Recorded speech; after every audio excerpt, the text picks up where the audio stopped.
क्रांतीचा, स्वातंत्र्याची ध्वजा फडकते, सूर्य दळपतो प्रगतीचा, भारतभूमीच्या पराक्रमाला मुजरा महाराष्ट्राचा, मुजरा महाराष्ट्राचा. सन्माननीय व्यासपीठ, आदरणीय व वंदनीय गुरुजन वर्ग आणि माझ्यासमोर बसलेल्या सळसळणाऱ्या रक्ताच्या तरुण व तडफदार देशाच्या भावी शिलेदारांना माझा नमस्कार. आज 15 ऑगस्ट म्हणजे स्वातंत्र्य दिन. हा दिवस आपल्या भारतातील नागरिकांसाठी सन्मानाचा, आनंदाचा व अभिमानाचा असतो. अशा या क्रांतिकारी व शुभदिनी प्रथम सर्वांना स्वातंत्र्य दिनाच्या हार्दिक हार्दिक शुभेच्छा.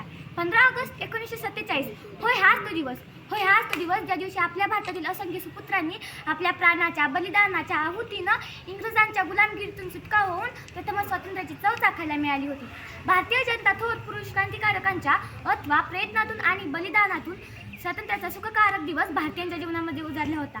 त्याचमुळे भारतीयाकरिता हा दिवस अत्यंत आनंददायी व अविस्मरणीय असाच आहे.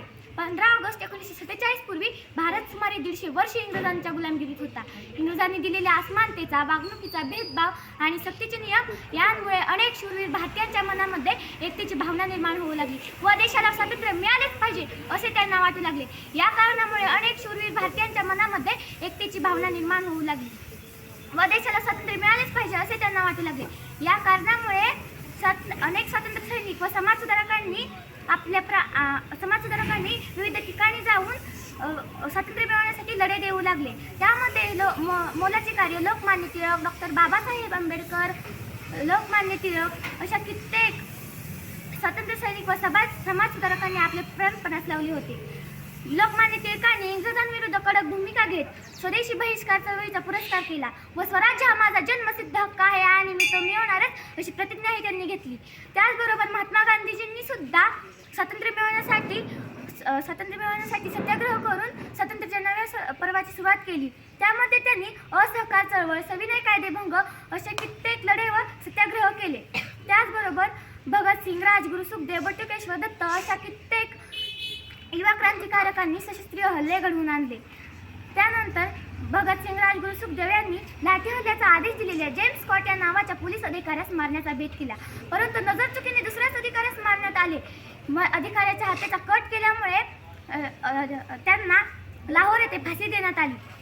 त्यानंतर काकोरी कट, मिरज कट, चिटगाव कट असे अनेक क्रांतिकारक लढले. हे फक्त देशाच्या स्वातंत्र्यासाठीच झाले. हे फक्त आणि फक्त देशाच्या स्वातंत्र्यासाठीच झाले. 1942 पासून चाललेले चलो जाओ आंदोलन म्हणजेच छोडो भारत आंदोलन. यावेळी सर्वांनी अधिक प्रखर प्रयत्न केला स्वातंत्र्य मिळवण्यासाठी. आणि त्यानंतर नेताजी सुभाषचंद्र बोस यांनी तुम मुझे खून दो मैं तुम्हें आजादी दूंगा असे आवाहन केले. यामध्ये अनेक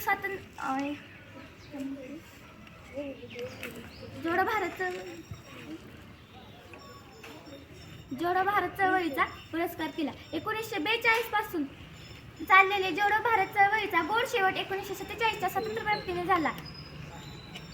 1947 ही रम्य पहाट उगवली. 150 वर्ष इंग्रजांच्या गुलामगिरीच्या शृंखलेत जखडलेला भारत स्वतंत्र झाला व दिल्लीच्या लाल किल्ल्यावर ब्रिटिशांचा युनिक जाप उतरवून भारतातील तिरंगा फडकवण्यात आला. अशा प्रकारे भारताला स्वातंत्र्य मिळाले. भारत हा जगातील सर्वात मोठा लोकशाही असलेला देश आहे.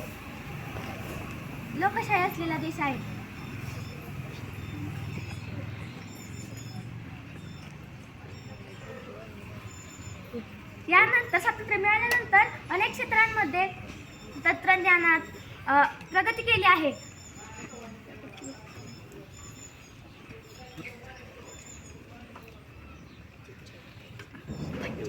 एवढे बोलून मी माझे भाषण